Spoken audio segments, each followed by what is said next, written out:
ఆధ్యాత్మికత హృదయం, ఏకత్వం. ఆధ్యాత్మికత యొక్క మూలమేమో అవేర్నెస్, సాక్షి. ఆధ్యాత్మికత యొక్క హృదయమేమో ఏకత్వం. అంటే ఇక్కడ ఏం చెప్తున్నారయ్య అంటే మహాత్ములు, అసలు నీ మనసులో ఏ రజోగుణ తమోగుణ బీజ రూపంలో ఉన్న పశు లక్షణాలన్నీ దగ్ధమై తిరిగి మొలకెత్తటానికి అవకాశం లేని స్థితి నీ స్థితి. అంటే ఒక విశుద్ధ స్థితి నీ స్థితి. అలాగే ఒక అద్వైత బోధను తెలుసుకుని ఆత్మజ్ఞానాన్ని పొందినటువంటి స్థితి నీలోనే ఉన్నటువంటి ఒక ఆత్మజ్ఞాన స్థితి. అలాగే ఏకత్వము అంటే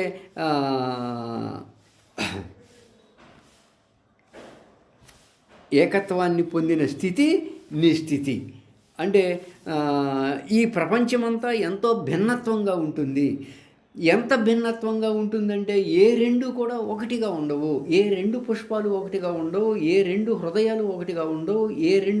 ఏ ఇద్దరు కవల పిల్లలు ఒకటిగా ఉండరు. ఏ రెండు జిరాక్స్ కాపీలు కూడా ఒకటిగా ఉండవు. ఈ ప్రపంచమంతా కూడా అంత భిన్నత్వంగా ఉంటుంది. ఏ రెండు కణాలు ఒకటిగా ఉండవు. ఏ రెండు అణువులు ఒకటిగా ఉండవు. ఏ రెండు తరంగాలు, ఏ రెండు వేలి ముద్రలు కూడా ఒకటిగా ఉండవు. అంత భిన్నత్వం, నానాత్వం ఈ దృశ్యంలో, ప్రపంచంలో ఉంటుంది.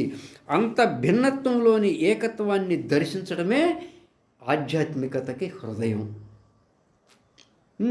ఇంత విభిన్నత్వం కూడా మన యొక్క దృష్టి పెరిగే కొలది, అంటే మన యొక్క దృష్టి పెరిగే కొలది, మన స్థూల దృష్టి నుంచి సూక్ష్మతర, సూక్ష్మతమ, సూక్ష్మాతి సూక్ష్మ, మహాసూక్ష్మ దృష్టికి వెళ్ళే కొలది ప్రతి పదార్థానికి అంతర్లీనంగా, మహాసూక్ష్మంగా, అంతా ఏకత్వంగా ఉన్న చైతన్యమే ఉంటుంది.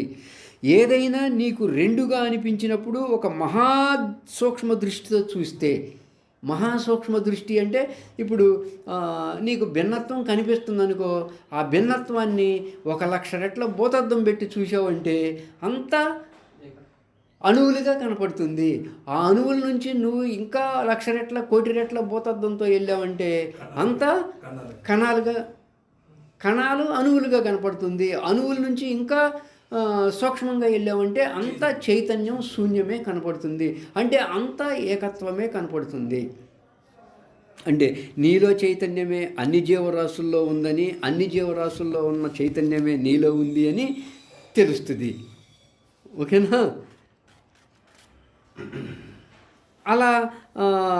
అలాంటి ఆత్మజ్ఞానం అనేటువంటి అట్లా ఏకత్వాన్ని తెలుసుకోవడమే జ్ఞానాగ్నిని పొందటం. అలాంటి జ్ఞానాగ్నితో నీలో ఉన్నటువంటి అవిద్య, అజ్ఞాన అరణ్యాన్ని దహింపజేసుకుంటే నీకు ఏకత్వము లభిస్తుంది. ఒక విశుద్ధ బోధస్వరూపుడివి అవుతావు. నువ్వు శోకం లేకుండా సుఖంగా ఉంటావు అని అలా భిన్నత్వంలో ఏకత్వాన్ని సూక్ష్మ దృష్టి ద్వారా నిశ్చయించుకోవడమే ఇక్కడ ఆధ్యాత్మికతకి హృదయం.